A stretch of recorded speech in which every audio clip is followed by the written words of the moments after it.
You ever got laid? You ever got a girl's number? Well, have you?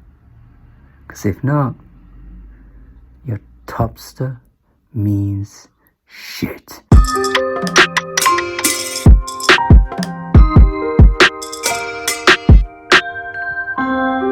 If you have been following indie rock music for the past 10 years, or indie music in general, I think it's pretty safe to say that at this point you would know who Car Seat Headrest is. They have been the epitome, I think, of what the internet can do to music, to bands in the 2010s.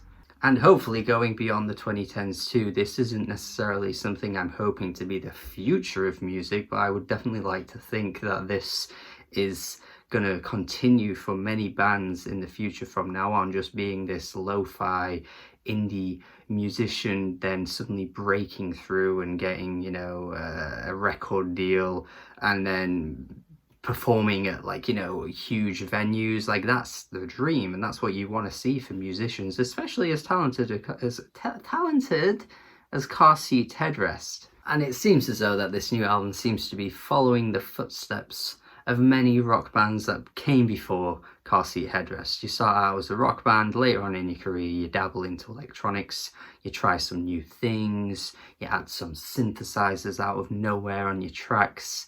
It wasn't something I was quite expecting, and I don't think many other fans were expecting this either, but generally the rule of thumb is that when most bands do this, the results are very mixed.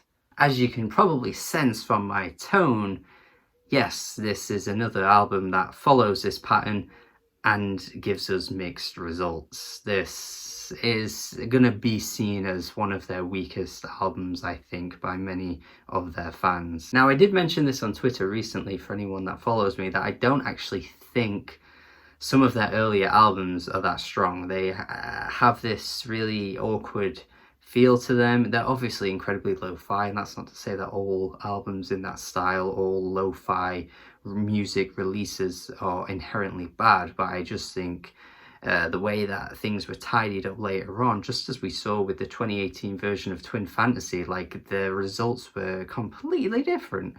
And that's kind of been an issue with me listening to some of those older releases. How to Leave Town, Monomania, just not really a big fan of those. So, you know, I don't know if I'm going to be out here thinking that this is the worst ever Car Seat Headrest album to ever have been released, because I'm not sure if that's true at all, but I can't really defend it that much either. This isn't particularly that good. The funny thing is that most of the elements that make this album not work are the elements that you'd expect. The electronic fusions, the synthesizer inclusions on some of the tracks, the friggin' opening track with that, like, it just sounds really awkward.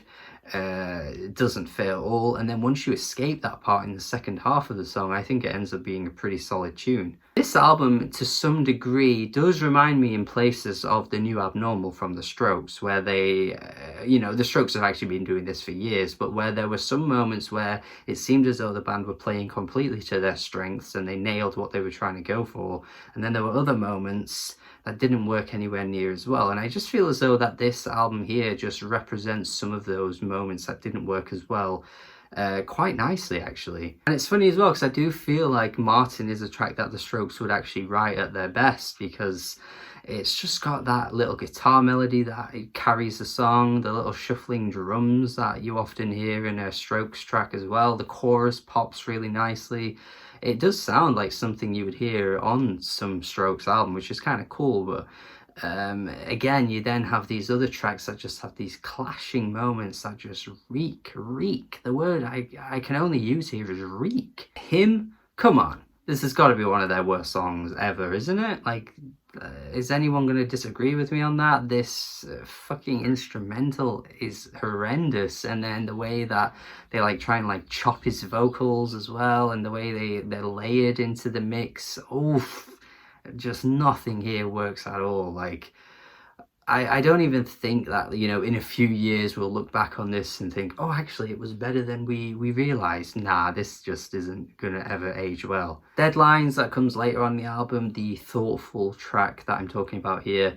Yeah, man, it honestly sounds like some mid-2000s indie rock fusion that you hear a lot, like from I guess the Rapture, but most importantly Hot Chip. This sounds like a Hot Chip instrumental down to a T, which isn't necessarily a terrible thing, but I just don't know. Will Toledo's voice on this album kind of sounds a bit out of place at points, so it makes some of the instrumentals stand out even more.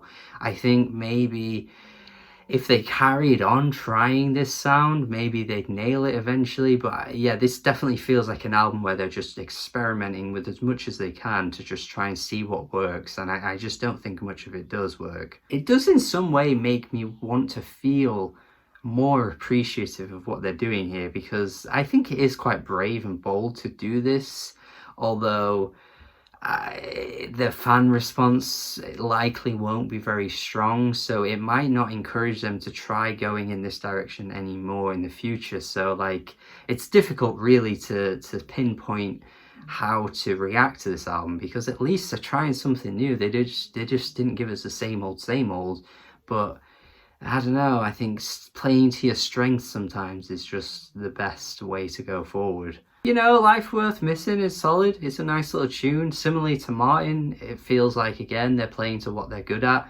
And it just makes the album a completely weird, flowing album, because you go from something that's, you know, electronic based, and then you go into the more indie rock type stuff. It just kind of flows awkwardly too. So it's almost like they're not even sticking to what they wanted to try in the first place. You've got a complete mixed bag of ideas thrown into one album. They probably should have just saved some of them for another album, or just have an EP. If you wanted to just have tracks like Life Worth Missing, Martin, you know, the closing track as well, like just have them on an EP and then do a full-on electronic album. I don't see why you've got to do both. It just doesn't fit well, to be honest. I saw a lot of hate for the track Hollywood going into this album. I hadn't heard it up until I listened to the album, and I get why people have issues with this one. The weird vocals that come out of there, where Hollywood makes me wanna puke. I do like the way that they're picking aspects of Hollywood that are worth criticizing, because, you know, I don't need to list off the problems with Hollywood for you to know some of the major issues that have gone on over many years in that weird industry that they've got going on there. But it just doesn't really make for a great song. That rap verse, I don't even want to call it a rap verse, actually. It's like a quarter rap verse that comes in at the end. I think it's one of the band members that comes through with that. He just sounds so odd here. It reminds me of like some early 2000s new metal type stuff, where they just want to be like, yeah, we can rap, oh yeah, we can rap, yeah. Without being fully negative though, I do think there are aspects of Can't Cool Me Down that work quite well. Like initially I wasn't entirely sure, but I think the build-up in the second half is incredibly satisfying, actually. This is one of the few moments on the album where they managed to fuse the electronics together to make a really cool explosion of sounds. I like this moment on the track, even if the first half is a little weak, but I think by the time you get to the payoff, it's pretty satisfying. They add a lot more detail, and most importantly, they managed to make it sound pretty good, which is one of the bigger issues across this album, where they're just not really melding ideas together in a way that makes the song sound particularly very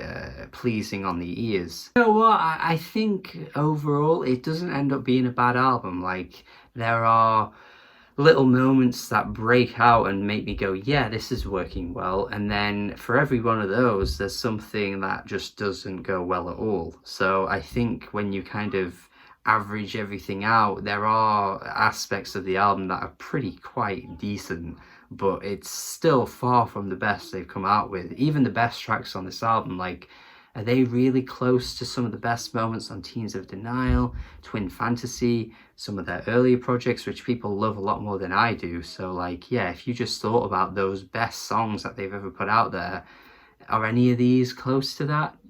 But you know, I do like aspects of some of the tracks. Like I said, Can't Cool Me Down by that second half is good. Martin's a good track. Life Worth Missing is a good track. The last couple after that are decent as well. Like, there are moments I do like. So I guess really it's like a 5 out of 10. But it's pretty disappointing for their standards. So we'll have to see if they carry this on and make it work for the next album, or they ditch it completely. I don't really know. But let me know your thoughts on this album here. What's your favourite album from the band too? I'd like to hear what you think, because it kind of differs between many different people. You often see people name some of their earlier stuff as their best and then some of their later stuff as their best. I'm interested. Thank you for watching my review. Tell me your thoughts on this album. Have a good day and goodbye.